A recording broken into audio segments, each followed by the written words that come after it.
So good evening, everyone. Good evening, Rebecca, for finding the time to be with us this evening. We are truly honored to have you here. And as a Maltese, I have to say, I really am proud to see a young woman so talented to make such a big splash in the, and show your talent in this extraordinary way.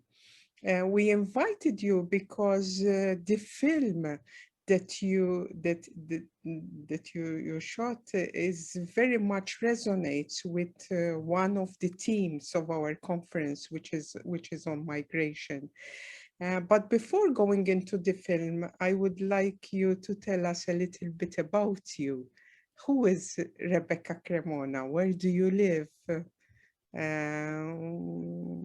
Did you always want to become a film director? What do Okay. you do now? Get to know you a bit.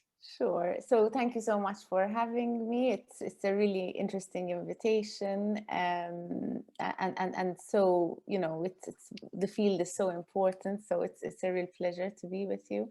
Yes, I'm a Maltese writer director, and Simshar was my first feature-length film. And I'm currently living in DC, in Washington, DC, in America, where I'm continuing to do film work. At the moment, especially because of COVID, I'm doing a lot of writing commissions. So last year I adapted a novel to a script. At the moment, I'm rewriting a script for a production company.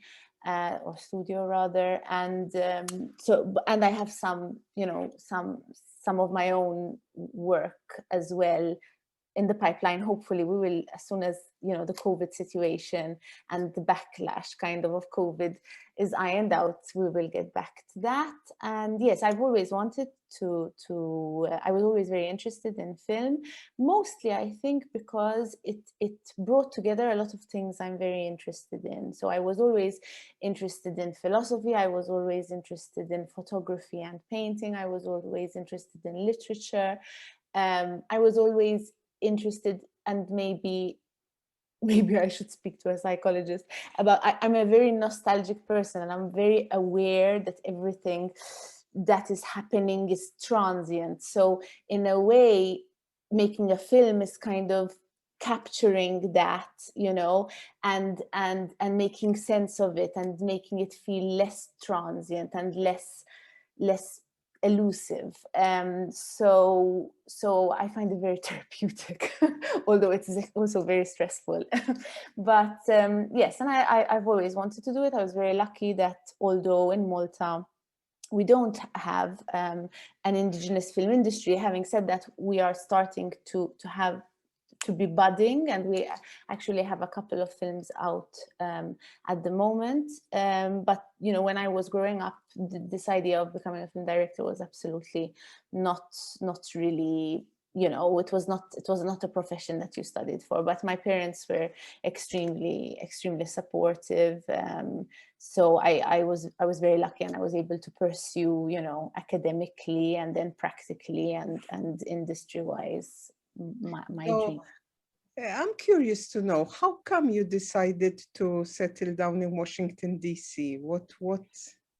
Well, so I actually am married to someone who works for the UN. So every 4 years we actually move around, which for some people might sound very daunting, but for me it's extremely interesting because I love to be in new places and to meet new people and to be exposed to new cultures. We were in Bangladesh for a while, and so for me, and I'm very lucky because with filmmaking you pretty much can work from anywhere when you're writing, and then it's very project based when you're shooting. So even if I were based in Malta, I wouldn't necessarily be shooting in Malta, and also there are certain base markets and industry events like the Berlinale, the Venice Biennale, and all of this. So it's a very fluid work, Yes, setup. truly the world is small for you because you're Yes. traveling so much and you have this opportunity to move around as well. And it seems also that how did you meet your shall I? Husband. Yeah, Yes, he was part of my research actually for Simshar, because he was based in Malta at the time with the United Nations High Commission for Refugees, because in Malta we had a lot of boat crossings, and we still do all these years later. And I had gone to to do research for the migration angle of the film. And then that migration and that research, it stuck. goodness, yeah. Incredible how it revolved around a lot of aspects of your life. Yes, definitely, This theme, definitely.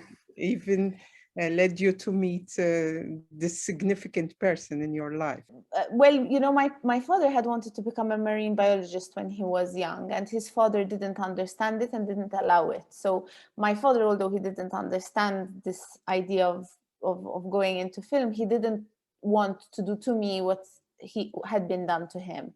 So although he was anxious about making a living and all of these things, and he tried to say, like, but you could do entertainment law, which would get you in there, but you'll have a steady career. So he was trying, but he was fundamentally very, very, very supportive. It was supportive, and that's lovely. And your mother? Well, my mother used to be a news anchor, and she also used to be she had a radio program, and for a while she was even they had invited her to go to 𝗠𝗏𝗏𝗏𝗏 because she's half German, and she decided not to go to 𝗠𝗏𝗏𝗏𝗏 because of her elder father, and so I think she always thought, kind of, you should do that, because I missed my chance, kind of thing. So yeah, You're the firstborn. I am. Is there Usually something the that is very firstborn clear? fulfill the dreams of their parents. I see. Okay, that's good to know. I'll make a note. Well, let's talk a little bit about the film. The film is based on a true story. How did the idea of the film come about? So actually, the film is based on two true stories, which I amalgamated. And what happened was there was this fishing family tragedy that had happened in Malta in 2008. And it was a big tragedy because there was one survivor was found, and after 8 days at sea, and it was not only a tragedy, but it was a very extraordinary story. So I was reading about this because at the time I was studying in the States, coincidentally. I was reading about this, and when I went home for Christmas, because my father comes from a fishing family, or rather village, and this was a fishing story on the other side of the island, but there were ways to speak to the survivor. I sat and I spoke with the survivor, who interestingly enough had gone from being a bit of a hero in the press to suddenly the tables had turned, and there was questions of, is what he's saying true? Could he be, could there be an instance of manslaughter here or negligence? So it was very delicate to speak with him. Interestingly, he was very eager to speak, and he felt much better. I mean, physically he was still quite weak, but he felt much better to speak about what was going on, and he was giving me all the details. And then I thought it was very interesting and very extreme, but I did not think that this is really a story for me, because every story can be told in a multitude of ways for a multitude of reasons, and I didn't necessarily think it was for me. And then I was packing up my recorder, and I was going to leave, and then I said, you know, it's amazing. You were out in the water for almost 8 days and nobody saw you, because everybody assumed that since they weren't rescued, nobody saw them. And he told me, no, we were seen. And I was like, what do you mean you were seen and nobody picked you up? He's like, no, we were definitely seen and people didn't pick us up. And to be perfectly honest, at that point, I wasn't sure whether to believe him or not. So I started doing a lot of research and with various maritime bodies. So I had spoken to like a captain of a trawler, and he was telling me how when they see people at sea because of the migration issue, insurance actually briefs them about how to avoid them. Because, for example, if they will have cargo that is time sensitive and can spoil, for example, or it will be late for a delivery, the company will not want to incur those sort of expenses and penalties and whatever. And then I spoke to some people who were like amateur sailors, and they told me how if they saw a bunch of people at sea, they were out alone sailing, they wouldn't necessarily bring them on board because they're alone. It takes a long time for the patrol boats to come. So you believed him then? So then I started noticing, not only did I believe him, and it's not that I didn't believe him, but it was such an extraordinary concept, this idea of seeing somebody stranded in the water at sea, in open water, and not saving them. For me, it was an extraordinary concept. And now we are much more familiar with it. But this was, when I spoke to him, was 2009. And when the film was shot was 2013, and when it was released was 2014. And but back then it was not a known fact that people were being left out at sea. Now it is far more known. And then that is what made me think, okay, here I think there is a story, also because it fits in a lot with what I'm interested in. And I'm interested in a lot about how the personal can be political and vice versa. You know, we think of our lives, I think, very often as not having political ramifications, but I believe they very much do. And now maybe with more awareness about identity politics and, you know, gender and race, we are starting to be on a mainstream level, at least, more aware that our identities in and of themselves are political. And that was a real brainwave, I think, this idea of how you put the two ideas together, the story of the family.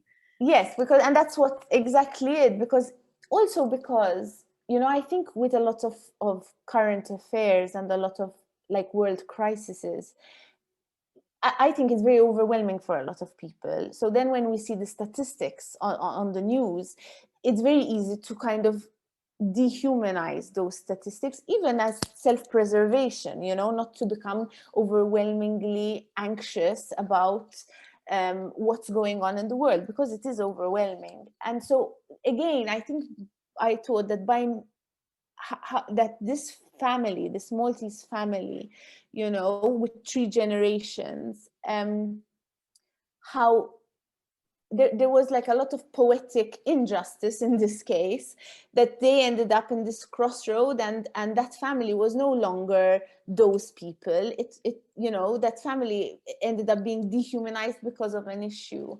And I was just thinking that if we can tell stories about these issues from a more personal angle, and see how basically open up channels of empathy, because maybe that will be a much more effective way of understanding situations, dealing with situations. Because, for example, the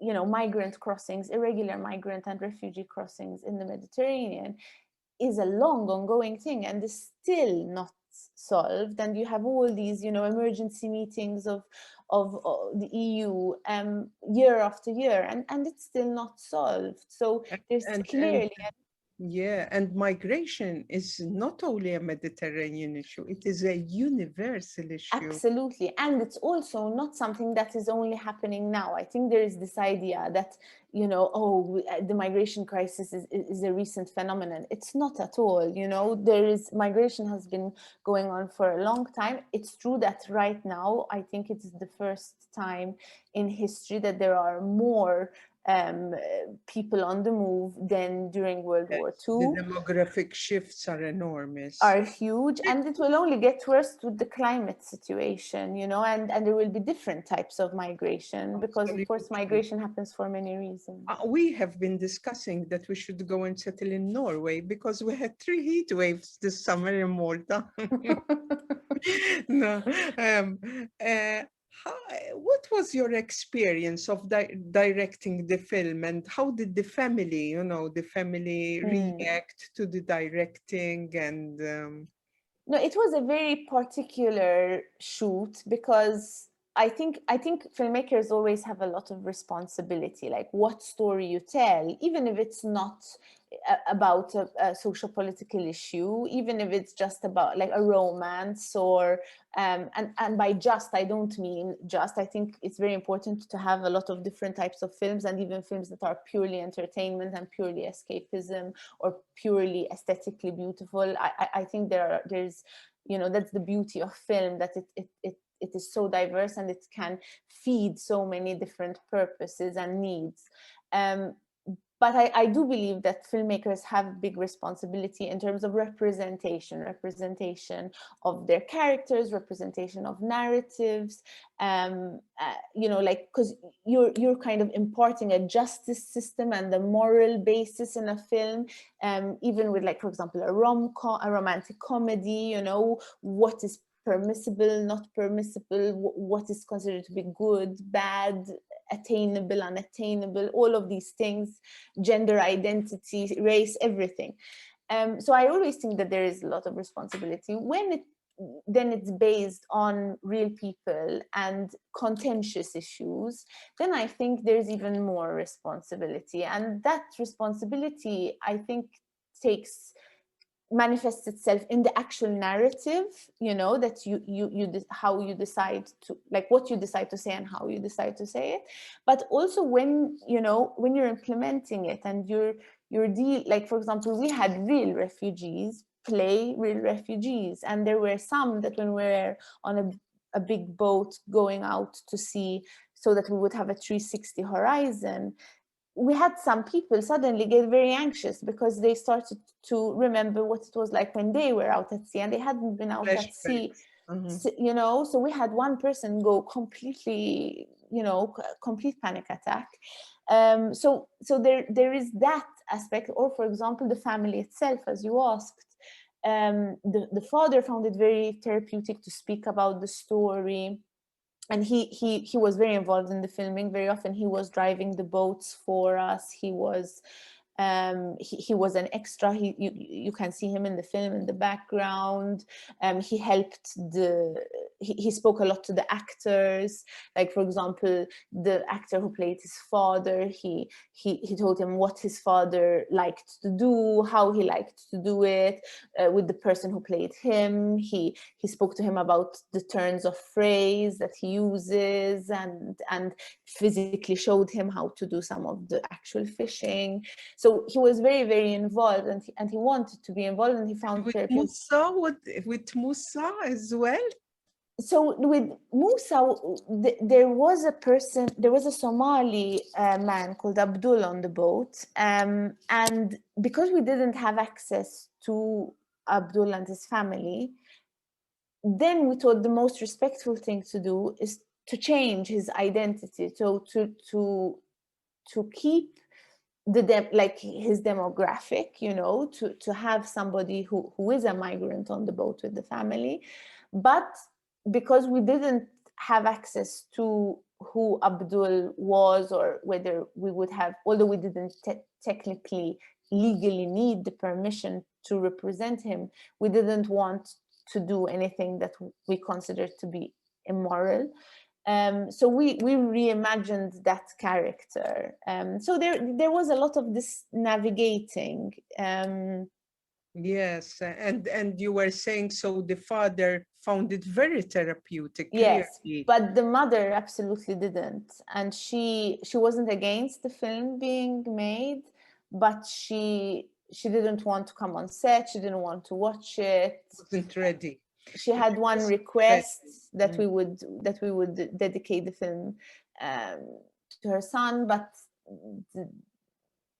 yeah, she didn't want. And the other sibling, because there was a sibling as well. Yes. How did he? That's very interesting. So the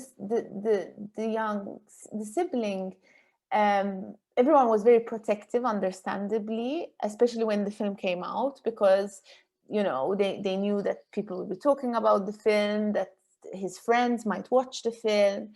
So then he had a psychologist at the time, and the parents and the psychologist came to me and said, look, we think that the best thing is for him to watch it before it comes out in the cinema, and to watch it with you, so that if he has any questions about why is this like this, because in life it wasn't like this, or whatever, he can ask. And of course I completely was willing to do that.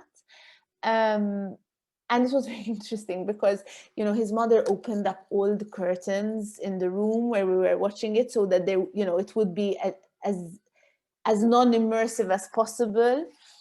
And when it started, he was like, started to close the windows, curtains. He's like, I can't see this picture properly. I want to see it properly. So he genuinely really wanted to watch it. And at the end, when his mother came back home, he told her, Matt, it's really good. You should watch it. So and at the time he was 9, I believe, 9 or 10 maybe. And it's really for me it was a very interesting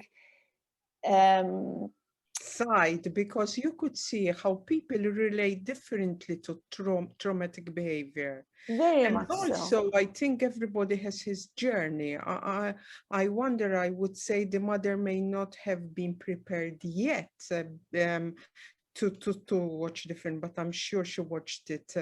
I would hypothesize that in time she watched it. Let me take you to another aspect, because time is running out. Sure. You experienced the great success. You won 15 awards for this film.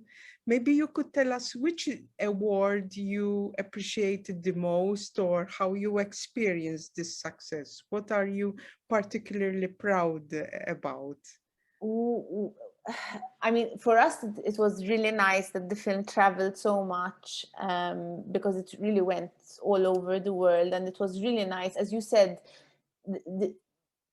that there was a universality to it, and that people really appreciated that, whether it was in the Maghreb region where the similarities are more obvious, or whether it was, for example, when we showed it in California. This woman came up to me and she said, we have the same issue in the States, just that instead of a sea we have a desert because of the Mexico-US border. So I mean, that was just one example. So they were all, it was extremely appreciated and very nice to see the film travel like that, and people really responding to it. But if I had to pick one, it would be, we were invited to a festival in Zanzibar, and they gave us an award, and the award was because they felt that it was very respectful in the way that it portrayed the situation and people, because I was very aware that the migrant and refugee story, African migrant and refugee story, is not mine to tell, because I'm not an African migrant. I don't have that experience, and I don't want to impose my understanding of it in the representation. So I wanted to tell the story from a point of view which I could claim, legitimately, and also, bringing the point across. So the fact and I was very cautious and aware of this. So the fact that in Zanzibar they really, they really felt that that was done, and it was done well, for me was a extremely touching. Of course, it's a great sense that the respect, that you gave them, and the dignity. I think for them that was very important. For me, if I had to say, I think what I liked when I went to watch the film, there was in the cinema when it came out, there was a moment when I was looking at the audience watching the film, and I liked the way they were looking at the screen and following what was going on with empathy. Because as you know, in Malta, there are some people who find the enormous influx of immigrants a lot, too much. But then when this story of a Maltese family coincided with the story of the migrants, they really got hooked and became empathic. And that in itself is an enormous intervention. And also the other thing I liked, and I will stop here, there are many things I liked, was that the Maltese people, the reaction of the Maltese people in the film to the migrants is different, one from the other. And I like that. There is this Arab proverb which says that people are like fingers on a hand, one is not like the other. And I think that continued to increase the empathy towards the cause, towards migration. We ran out of time. I wanted to ask you what you have in the pipeline, but it will be a surprise. It will be a surprise. I just want to say, what can I say? I think it's an amazing, achievement, and we wish your creativity to continue, to inspire you to do such beautiful works of art. And now I invite our participants to watch the film, and what an honor it's been to be talking to you on such a special occasion. Thank you so also much. From my side. Thank you, Rebecca. Oh, thank you.